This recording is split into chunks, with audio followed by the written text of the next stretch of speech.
Boutique bijoux d'or Mossi Elengi. Boutique bijoux d'or Mossi. Voilà, couleur riche.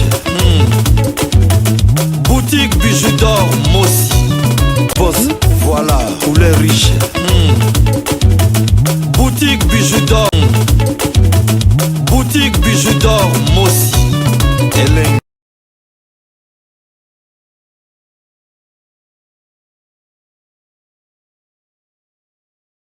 Babel c'est maladie. Abeli liboma. Abeli liboma. Mutu ba kufi. Yeba ko senga ikaka. Parce qu'on est m'occupé dans le monde. So elamba nanu ya pamba bakenango. Bakenango nini bakozwa solonde ya mutuana. OK. Or solo ya mutuana eza lié na mutoki ya mutu. Or mutoki ya mutu eza lié na oeza na kati ya mutu. Les énergies qui sont dans l'homme. So moni mutoto ki mingi assez puissant. Alembaka. Cela veut dire quoi? Il a gaspillé beaucoup d'énergie.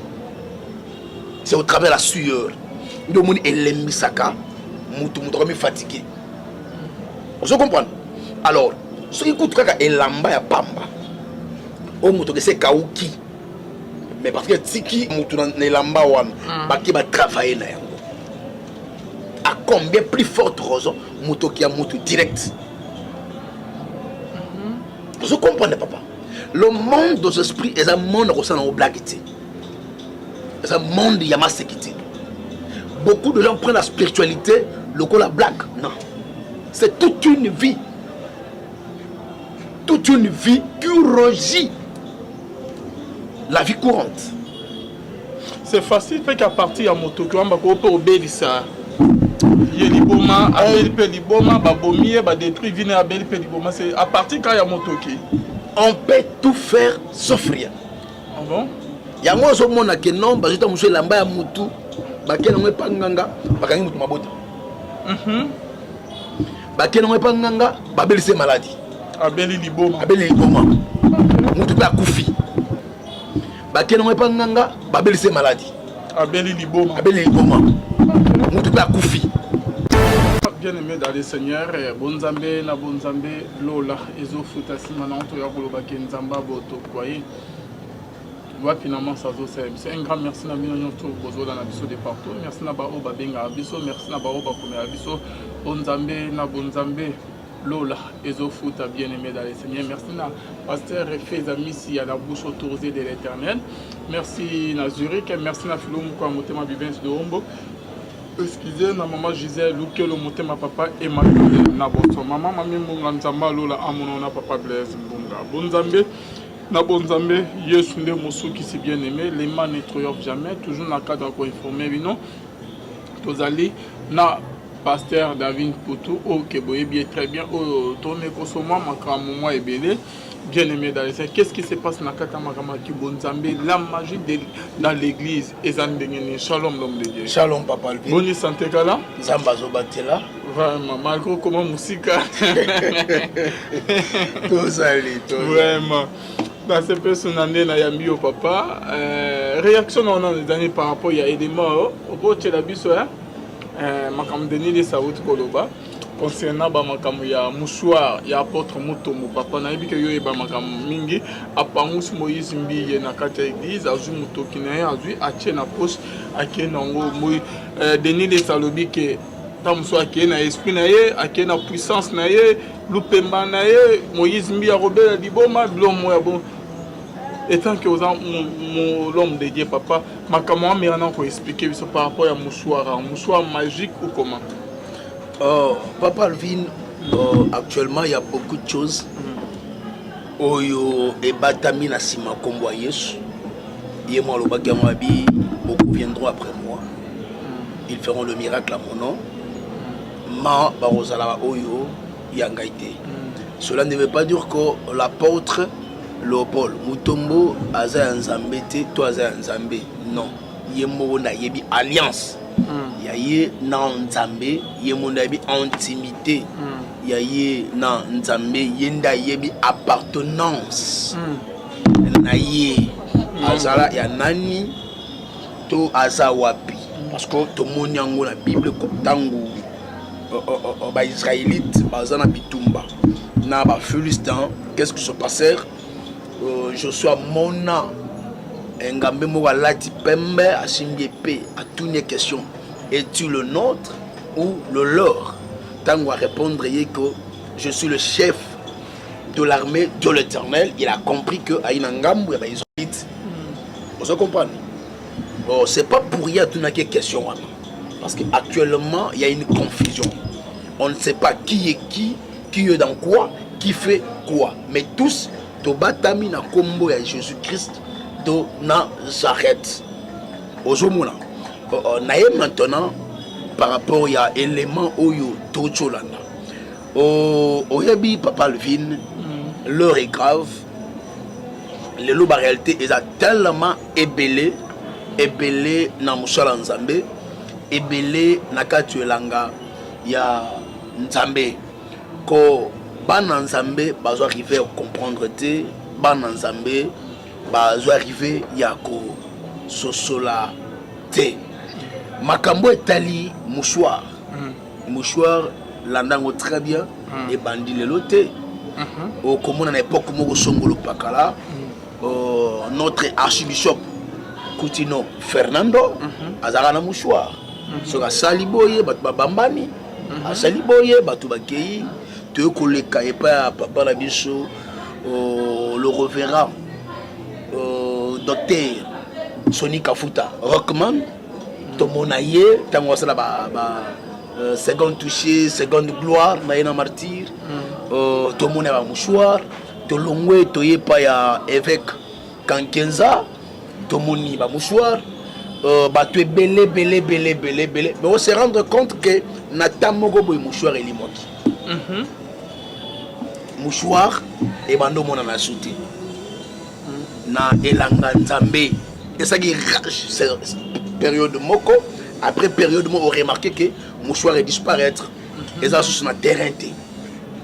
On se comprend. Ce que tout ni ba oyibi soko Nzambe Aza mutu ya système te nzamba changer kaba style. Or, le gens se cache actuellement derrière un verset biblique. Oh, ba yeba ko kwambobe ba nanzambe na ba démagogie na bango enfin que bango ba sala musala na bango. Alors, qu'est-ce qui faisait que mouchoir banoko et sabatu? Point d'interrogation. Qu'est-ce qui faisait que mouchoir et se produire bas miracle? Point d'interrogation. Revenons en arrière un pays. Au mona ndeko oyo babengi na kombo edingwe.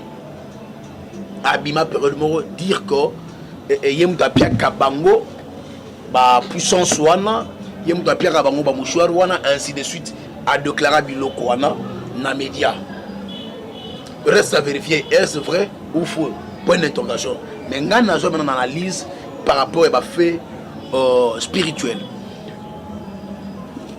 Lelo bananzambe il faut bayeba yango que la sorcellerie et vont nakala kat esprit en motu. Ba cause sorcellerie ba tina téléphone. Ba cause sorcellerie ba tina chaussure. Ba cause sorcellerie ba tina ekeko. Ba cause sorcellerie ba tina kopo. Ba cause sorcellerie ba tina nzete. Ba tina lamba. Vous comprenez, papa? Bâtir peine à mouchoir. Tout le monde a la question maintenant. Un adulte, le cola Moïse Mbiye. Papa, le cola l'apôtre Léopold Mutombo. Est-ce qu'il est appelé Yagopangoussa Moïse? Or, en réalité, en hébreu, c'est ce qu'on appelle le Bekora et le Beraka. Le Beraka, c'est la bénédiction. Le Bekora, c'est la position spirituelle. En effet, le Beraka dépend du Bekora, c'est-à-dire la bénédiction dépend de la position spirituelle. Ce n'est pas l'inférieur qui bénit le supérieur, mais c'est le supérieur qui bénit l'inférieur. Na Léopold Mutombo, na Niaza supérieur pour bénir Moninga. Parce qu'on pouvait dire que ce qui, moi je pouvais m'appuyer pour dire que l'apôtre Léopold Mutombo a Pangoussa qui est Elongi juste pour avoir portion en pouvoir, portion en puissance, portion en grâce, où ils en a 4, il y a Moïse pour permettre d'exercer le ministère. Or, Moïse a sa moine et pas Léopold Mutombo.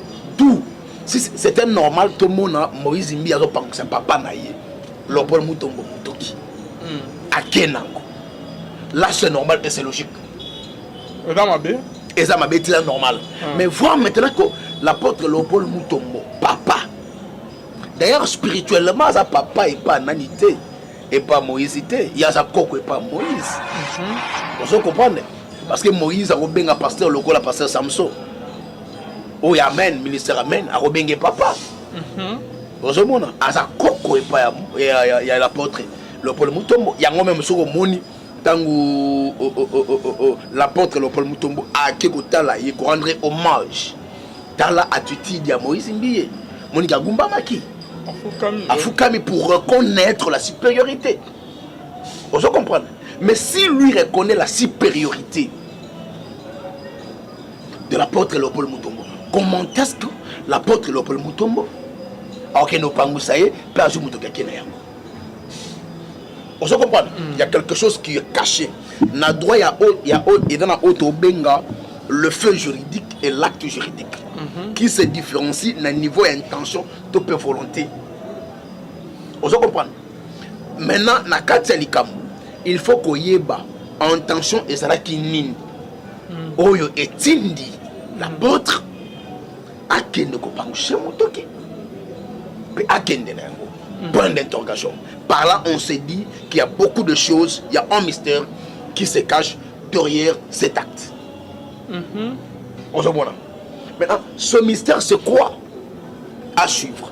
Je suis clair de dire que c'était normal de voir que Moïse Mbiye Moutapangoucha qui l'apporte Paul Mutombo Mutoki. Là, c'était normal. On pouvait dire que Moïse Mbiye a pas aussi papa naïe pour mon azotoka. Na connaissance normale, humainement parlant. Deuxièmement, dans ma connaissance spirituelle, on allait dire que Moïse Mbiye a loqué à sa portion à pouvoir. Où ça y a pas. Et pas y a l'apôtre Léopold Mutombo pour permettre d'exercer le ministère. Le coup la moine. Mais ici, ce n'est pas le cas. Ce n'est pas le cas. L'onction est transmissible. Même dans l'objet. Au comment de Koloko la Élysée, dans la Bible, moi, na ya femme tsunamite, à Kofi. Élysée a tindi ba messager. Élysée a joué à Tinda Géazi, a PC na manteau. Naye, a Kende, pendant que ça, moi, na femme tsunamite. Il est parti avec. Quand tu es parti avec ces objets, a Kenda Gindena esprit à Élysée. Il y a en même temps, Élie a zoné tout la maladie Gilgal. Élysée nous fait une double portion. Élie a dit non, non, et le Gosenga a passé. Mais talangata no mata. Oego kita, zoyango. Ozomona, tangwa mati, mpepezu mati, ni ne quoi qui ri, manteau. Il y a Élie, a zoyango kaboli en deux. Ndomoli liboso Jourdain, a gangi où est le Dieu d'Élie. Pourquoi? Parce que Élie était dans le manteau. Avec Jourdain, Jourdain Sanini et Kabwani. Dans les objets, on peut transmettre l'esprit. Point d'interrogation.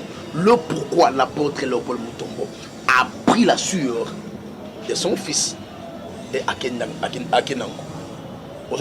Par là, il y a beaucoup de choses. Beaucoup de choses.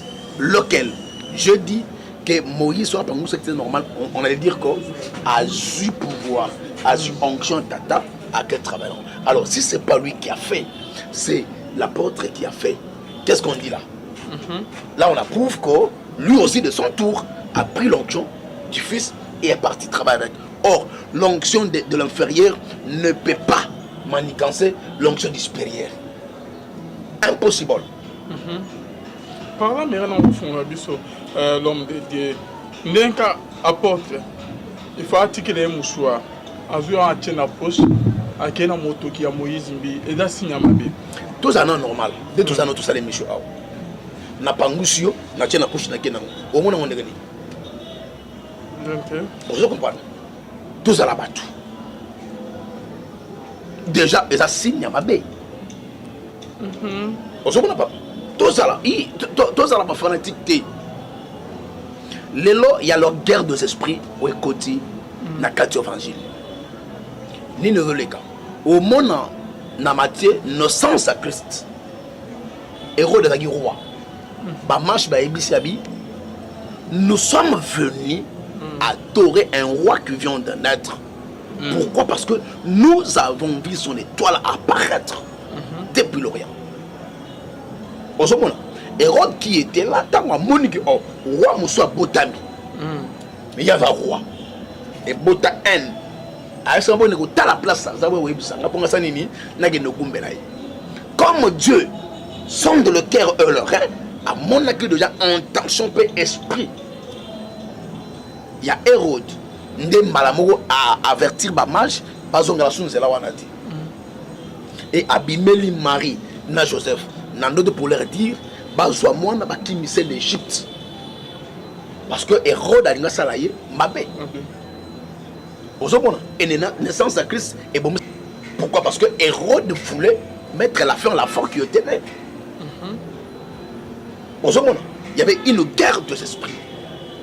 Et actuellement, et ça. Dans la histoire, il y avait un prophète et un jeune prophète.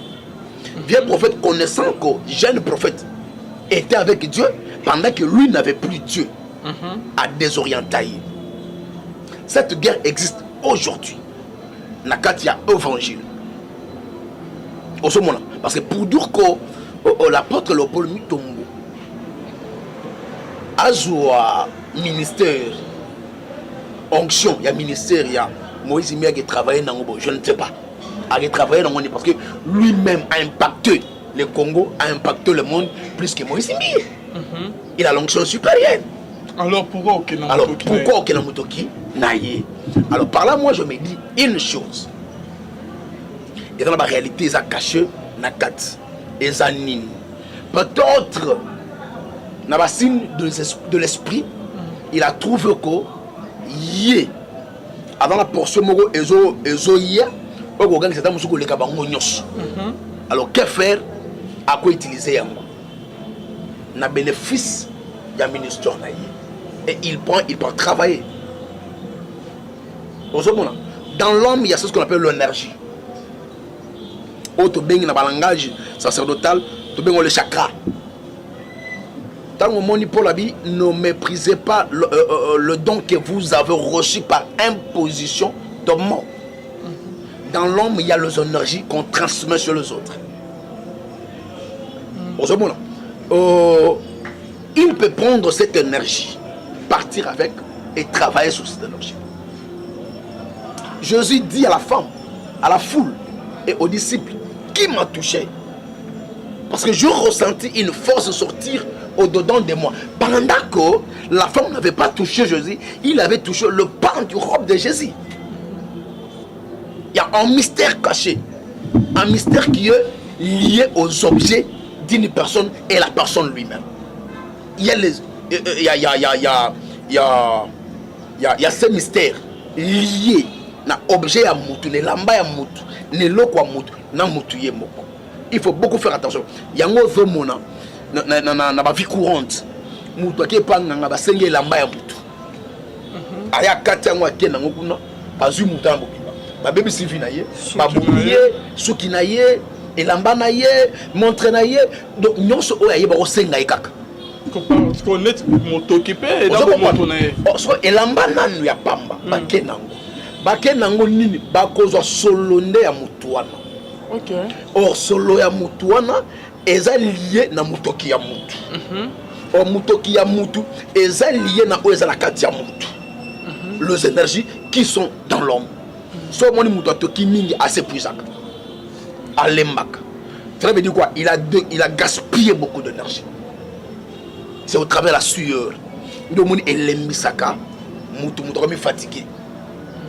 Vous comprenez? Alors, ce qui coûte est lamba ya pamba. O mutu que c'est kauki. Mais parce que tiki solo mutu na lamba wan, baki ba travailler na yango. À combien plus forte raison mutoki ya mutu direct. Vous comprenez, papa? Le monde des esprits est un monde qui est en blague. C'est un monde qui est en sécurité. Beaucoup de gens prennent la spiritualité, le coup la blague. Non. C'est toute une vie. Toute une vie qui régit la vie courante. C'est facile, fait qu'à partir de moto, on peut obéir ça. Il y a liboma, abel pe liboma, babomier, ba détruire vine abel pe liboma. C'est à partir quand il y a moto qui. On peut tout faire sauf rien. Ah bon? Il y a moi au monde qui non, parce que monsieur lamba ya mutu, bakena ngwe panganga, bakangi mutu mabota. Bakena ngwe panganga, babeli c'est maladie. Abel liboma. Abel liboma. Mutu pa kufi. Je dis qu'il y a un mystère caché aux objets liés à la personne. Peut-être, et par mes gardes, de sorte que apôtre Mutombo, ou comment? S'il y a des hommes de Dieu disciplinés, s'il y a des hommes de Dieu qui connaissent très bien la spiritualité, l'église de réveil, l'apôtre Léopold Mutombo fait partie. Alors pourquoi alors s'il faut dire que Asali yango par mégarde, Asali yango par imprudence, pour moi j'en doute tout le monde. Voilà, j'en doute fort. C'est qu'Aïbelo Wassali. Parce que son père qui connaît très bien la spiritualité, c'est un comportement, c'est un modèle pour plaisir. Il est discipliné. Alors Arosala et Loko Pambate Kakaboy, non. Il connaît ce qu'il a fait. Il connaît très bien ce qu'il a fait. L'intention, c'est quoi? Point d'interrogation. Mais, dans la connaissance, il y a des mauvaises intentions. Pourquoi? Parce que lui ne pouvait pas prendre la sueur de l'enfant. C'est le fils qui devait prendre sa sueur. Alors, quand le père s'incline, Moïse allait qui est? Vous se comprenez? Je sais qu'on dit que Moïse a l'équipe n'a bon sabé. Alors, la spiritualité peut être compliquée. Parce qu'on a vu Jean-Baptiste qui était en premier lieu et Jésus qui est venu après. Mais Jean-Baptiste a reconnu la supériorité de Jésus qui était venu après lui. Vous savez, malgré que Jésus peut tout a reconnu que vous êtes anciens. Vous comprenez? Mais par rapport à la spiritualité, les gens connaissaient que Jésus était plus que. Est-ce qu'il y a un monde entre Moïse et et il y a quelque chose qui m'est venu à l'esprit maintenant là. On a dit que parmi les enfants, il y a fait apôtre Mbiye Moulaya. Moïse Mbiye a hérité ministère. Où est-ce qu'il y a un ministère? Est-ce que est-ce que Yangote l'apôtre a égosé le ministère du Père? Point d'interrogation. Vous comprenez? Pourquoi? Parce que déjà l'apôtre Emmanuel Mbiye a impacté le Congo avant l'apôtre Léopold Mutombo. Tout à fait. Vous comprenez? Alors, arrivons à cette fin. Alors, si peut-être à Salango, où il a vu que l'esprit du Père n'est pas moi, et lui voulait profiter de l'onction de travail.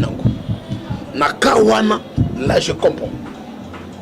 Mais seulement à Botelier, sans Ayeba qui a Botelier. Ce qui peut être Kawana, tout maintenant, deuxième procédure, deuxième maudit les accords, le monsieur connaît ce qu'il a fait. Ou ce qu'il a fait dans le langage courant, et zanini, ba mauvaise intention. Ba mauvaise intention et zanini. Cause étoile. Il y a Moïse Mbiye qui ne connaît la yango na ba manière mususu. Étouffer le ministère. Il y a Moïse Mbiye. Ou détruire la vie. Il y a Moïse Mbiye. Il y a moins la possibilité. Il y a Eloko Oyo et Salime Panaye. Ou si c'est pas cela. Et là, juste il a reconnu. Parce que papa avant Koufa, un homme spirituel ne meurt jamais sans connaître sa mort. Jamais. Tout homme spirituel avant Koufa, a Yeba, Koufa. Parce qu'il y a qui non avant qu'il y a un qui Koufa, parce qu'il y a une réunion dans la communauté, à CTBT, voilà. Mathieu Moïse Mbi est secrétaire général. Vous comprenez, papa? Alors, voilà, c'était des signes. Pour leur dire que nous avons. Alors, en coulisses, parce que nous avons vu comment Tosco, Isaac, Alingi, Akoufa, Abeni Banemi Balé, Ezaona Jacob, Bokende Bobo Melangay. Même Ezao Kende Bobo Melangay Yamayela, Lambelanga Sanini, n'a pas mboulou pour nous Kendi. En secret, Maman Bendi, Jacob, Aïb Sabitara. Salabo. Il est parti, il a fait ça. Papa Pambola, Jacob, est-ce que maman ça l'a quitté? Est-ce que la berger ça l'a quitté? C'était en privé. Là-bas, on m'y balait dans un lieu secret. Entre guillemets, le ministère, il y a l'apôtre Emmanuel Mbiemoulaya. Atigangwe Panani. Point d'interrogation. Parce que c'est lui qui est resté avec la communauté. L'église, c'est Moïse Mbié. Alors, est-ce qu'Atigangwe pas Moïse Mbié était? Point d'interrogation. Mais moi, j'en doute faut qu'Atigangwe Moïse que moi naïe. Est-ce que l'apôtre Léopold Mutombo a mon avis à monter? Il y a monté des bénéfices d'ango. Point d'interrogation. Au moment bandego barabanga mo séance occulte ainsi de suite. Basala ba cérémonie so ko bango mo kufi. Ake avant ba kundu kundabe bita ba kundaka. Bakela tamu so cimetière, ba yo benda esprit wana. Parce que le travail là. Beni biloko na bango. Il y a un exemple à prophète toi bimisa ba ange. Na liwa na ye. Je pense l'évangéliste qui s'est mis à Kibila et Mambo na Zoluba parce que ça représente quoi. Comment est-ce que ta famille bayaka pour récupérer Oyabango après cérémonie ba famille payée pour se présenter pour récupérer Oyabango. Bon monde c'est le ngambo mususuana entre guillemets to moninde ko Élysée akufi na maladie bake bakunda ye Cécile nzoto pese pour la kwa mikuwa mais nzoto amowe jour ekoyaka na ce pulcre Élysée et tout ikaka mukuwa bébé nini mukuwa zo envie moya donc envie pour cacher qui est lié aux objets face à la personne. On se prend papa. Alors, par là, qu'est-ce qu'on va dire? Est-ce que papa, on sait que qui pouvoir n'est pas Moïse Mbié? Oyo wapi et l'apôtre Léopold Mutombo spirituellement monaki yango et il était venu pour azo yango. Point d'interrogation. Yango message pas ya bande ko nyonso ba otala biso. Il faut beaucoup faire attention na balia ba cérémonie. C'est vraiment important. Et vraiment balia ba cérémonie de makambo belé et les kaka. Yo monagité président abiso président de la République le président Fati jour il y a à nous prêter serment là nini les kaka. Point d'interrogation. Vous allez me dire que quoi? Nini anti balalataki, gilet lataki. Les tout ça qui est faut y archi fort. Il y a beaucoup de choses. Na kota angle wana depo ya ko belangai na ki masuki ndé na ki mai ngamo kuna. Osomona, il y a beaucoup de choses cachées à l'intérieur. Osoma papa, il y a beaucoup de choses cachées à l'intérieur. Et muta ko so de gilet ou ba mekakié ou ba na ko introniser le comment est panaï. Non. Je sais de quoi je dis. Ba introniser et le comment est panaï. Toba mekaki. Toi affirmant na condition. Na kota angle wana te pro na boy ba problème belé le ni Congo la biso. Na langue et l'Obama ce qui vit de ce Guinée. Makambo, je te dis que cela na expliquer yo. Na bana ko expliquer yo makambo je connais beaucoup de choses. Je connais comment est-ce qu'il intronisé à Kamutu. Nenge pe ba mekaka. Nebe ba mekaka. OK, to sauter to izonge ma Moïse voilà l'apôtre Mutombo. Donc, pour revenir dans les solos Nabiso, moi j'en doute fort que l'apôtre Léopold Mutombo a ça et le qu'on a Bamba. Donc, la magie dans l'église, papa, il y a Congo, l'église à Congo. Oui, c'est biblique. Ah, c'est biblique, oui. Hein? Donc, si nous avons magie, là, nous avons des sous. Il y a sur le binin. Mutombo a scellé l'anganaye. Azun kona malang waloni. Nabuto alali, moinaye. Azun kona besanini, atie. Natongo mukole langala mugabu akuti, ne mabe, ne malamu, epimi. Ami lo belabité. Ceux qui n'a kati shikoy. Na kudisika na kati na malamu. Natika yangu sanini ekola. Vous comprenez? Na autant voulu ya moisson na okata nyonso. Ya malamu na kocha. Mopanzi ya mabe na moto. C'est un yango. Ou le loup ce sont de guises en brebis. Tango ou le faux c'est de guise en vrai. Tango ou la magie se cache derrière le nom de Jésus. Bonjour. Les lots à tête bani course à prier batona ba kufa te. C'est nzambe bi quand c'est pas kufa. C'est nzambe bi quand c'est on sait problème oyo. Mais seulement comme on nzambe, il y en a à chaque fois avant de consulter qui que ce soit soit un kobondela. Nzambe a convaincu yo. Nzambe Dieu parle tantôt d'une manière tantôt d'une autre. Dieu parle, bisondé, tout ça qui dit bah, Dieu parle. Actuellement, Elanga, ma bécote, on ne sait plus qui est qui fait quoi dans l'œuvre de Dieu. Okuta mutu akangi cravate awa akangi chemise ti awa sur Bible tiens la lipeka. Donc sérieux numéro 00. Mais on l'a de la boye, on est là. Tu te dis, mais finalement, actuellement, il y a beaucoup de choses. Moi, je connais des pasteurs. Monsieur le Congo, avec sa bandit, mais il n'a pas mon église. Ah bon? Avec sa famille. Maman, on a dans la Bible beaucoup. Il y a sa bandit, l'église. Donc, ce monde. Tant où, bato basa kuna oyebisi banguna wondima yo personne.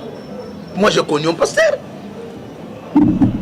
na ba umbwawa avandi sangai mutu musute nga moko avandi sangai abana ko expliquer ngai ke moni musala nzambo sala oyo ko nyokwama musala nzambo so munoyo fo ba yebiso ke balongola eloko abati awo bati awo ofunga mimba la boko.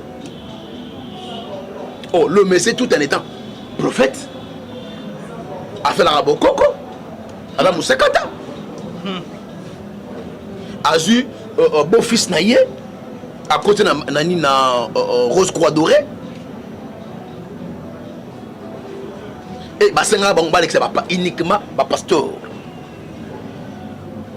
et basenga 5 pasteurs.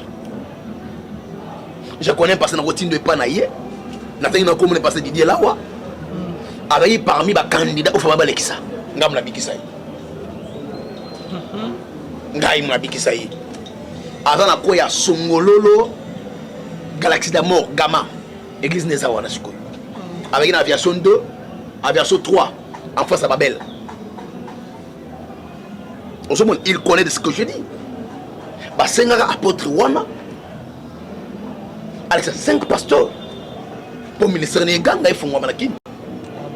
Il y a beaucoup de réalité, beaucoup de vérité. Le pasteur, Alex Abba pasteur, uniquement les hommes de Dieu qui ont le ministère. N'a bénéfice à ministère pour évoluer. J'en doute fort que l'apôtre Léopold Mutombo a sûr. Il y a Moïse Mbié, Pambakabo. En tout cas, j'en doute. C'est à suivre. Il y a un mystère caché derrière cela. Il y a un langage codé que lui connaît lui-même, ce qu'il avait fait. Merci. Entre guillemets, est-ce que pété et il se loyait à Moïse? Il y a parrainage, point d'interrogation. Mais il y a beaucoup de choses qui sont. Merci beaucoup, Pasteur David. Merci. Merci Nabino Yonsto Bozola Nabiso, comme on a souhaité émission Nabiso. Message ni oko woloba. Naba jeune pasteur, naba pasteur, naba OEP bakota na magie, naba OEP nan bakotité. O mengempe obete la biso le so, pesa biso message conseil. Les hommes de Dieu, les enfants de Dieu, je viens pour dire une chose. Ndego Salomon lobby, vanité de vanité, tout vanité. Au fait, la course à la fortune est à la caté. Chacun de nous, nous avons cette trace, nous avons si à Pambola, moko na moko, selon capacité. Il y a vase où il y a peu ça. Lelo tozolinga tokoma ba excellent, puissant, fort, influent. Oui, c'est bien. Tu vas influencer. Est-ce que tu es appelé na lignée wana? Chaque chose a son temps. Tikela nzambe ngonga na ye, tikela nzambe esika na ye. Mutu moko te na sena moi abotama na bilamba. Mutu moko te na sena moi abotama na bandako. Mutu moko te na sena moi abotama na mbongo. Tous nous sortons de la même manière. Et na sena moi ne doit kozwa oyo toko makana. C'est pour te dire, aie un bon esprit, des très bons objectifs, travail. Tikela nzambe sikana ye. Oko makaka. Oyoliki. Mais kokima parce que je vais gagner, je veux devenir comme ou plus que concurrence wana. Et kotindi kona mabe. Lelo ebele bakufi avant l'âge. Lelo ebele musozo regretter bi mais na comment qu'on ndengel nini. Moi ko bima ezate.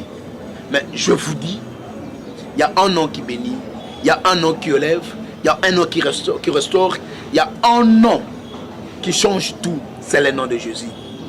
Pesa vie pa Yesu, linga Yesu, na motema, na yo mobimba. Linga ye en âme et en conscience. Dieu te bénira, Dieu t'élèvera, Dieu fera de toi ce que ton corps désire. Ça ne valait rien. Il y a un kota bi kota kota. Ça ne valait rien. Il y a simba bi simba simba. Rachetons le temps, car le jour sont mauvaises. Il n'y a qu'une seule bénédiction qui enrichit, c'est celle de Jésus-Christ. Au côté de la condition, le Ragananda bouté, au Salarabo était, au Genarabo était, vie comme il vient risque.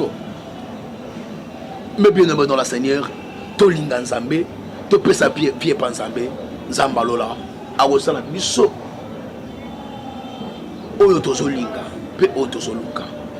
Nzamba lola, apambola biso. Yo aussi au kotaki, croyez-moi.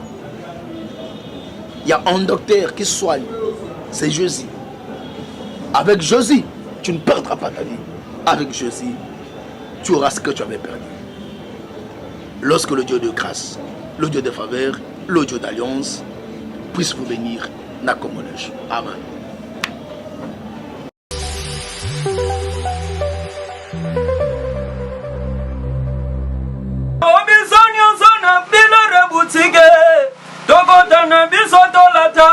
Voyant Simba Bogartala, hey, Esalina Ndengena Yomwane, Balobi Tokota, le Lobi Sonyo Sona Bila Rebutige, Tokota Nebisotolata, voyant Simba Bogartala, Ayesalina Ndengena Yomwane.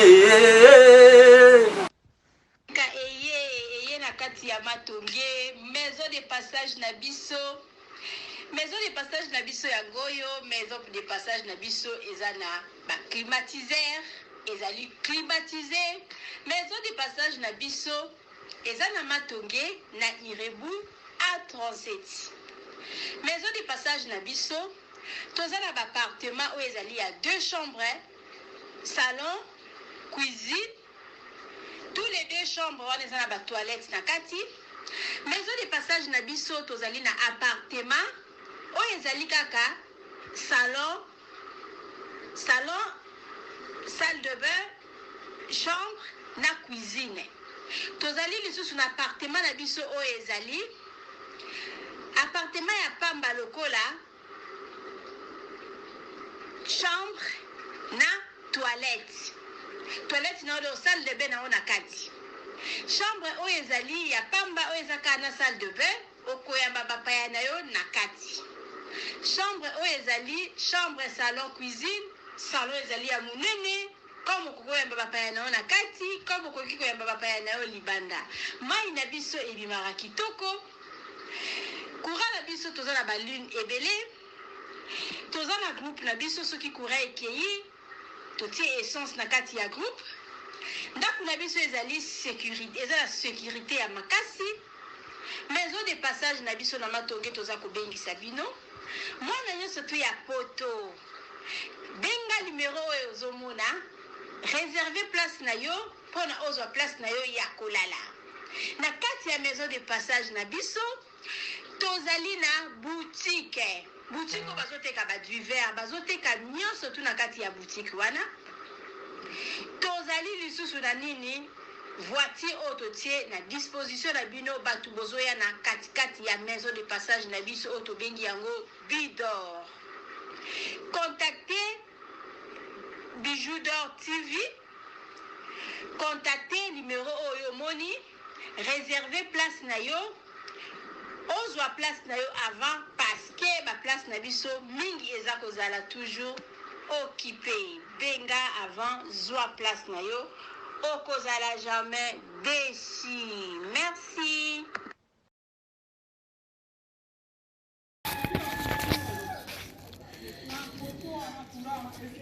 Salut, j'espère que vous allez bien. En fait, c'est plus pour les diasporas. C'est donc qui veulent passer leur séjour ici à Kinshasa. Alors pour tous vos déplacements, il y a une voiture à louer qui est là, marque Hyundai. La voiture elle est confortable, donc climatisée et tout. Donc la voiture répond vraiment aux normes. Alors pour tout contact, veuillez contacter Bidor TV au numéro qui suit, plus 49 17 85 52 23 11. Donc je réponds pour une meilleure compréhension. Plus 49 17 85 52 23 11. Donc la voiture elle est là, marque Hyundai. Donc voilà. Donc ici nous sommes à Kinshasa. Donc pour tous les diasporas, pendant tous vos séjours à Kinshasa, voilà la voiture elle est là pour vos déplacements et tout. Donc partout où vous voulez y aller, la voiture elle est là. Donc vraiment, veuillez contacter Bidor TV et vous ne serez pas déçus. Merci et bye.